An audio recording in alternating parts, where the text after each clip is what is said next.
รถกันนักอีกเด้เครื่องเต็มรถดูเฮา สิได้บอซันเทสเฮา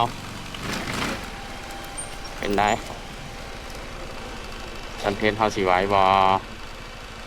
มาลองเบิ่งน้ำกันของกระเจ้าในขี่งานแล้วของกระเจ้ามันเบา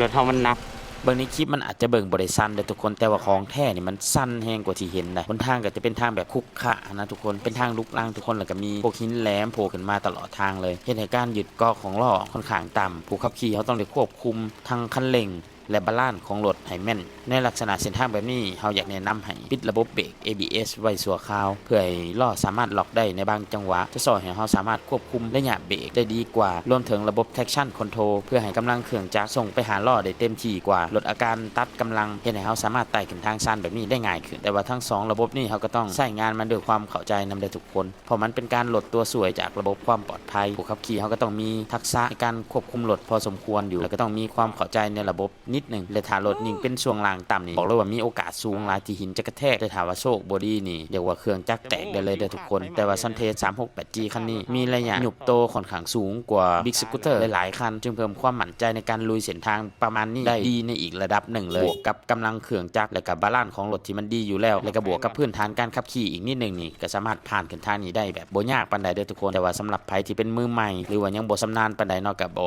ฝืนพยายามหาหมู่เนาะคอยครับหรือว่าลงจูงเอาจะดีที่สุดเนาะเพราะว่าเส้นทางแบบนี้ถ้าพลาดมากก็เสี่ยงทั้งผู้ขับขี่และก็รถกระเพได้นะทุกคน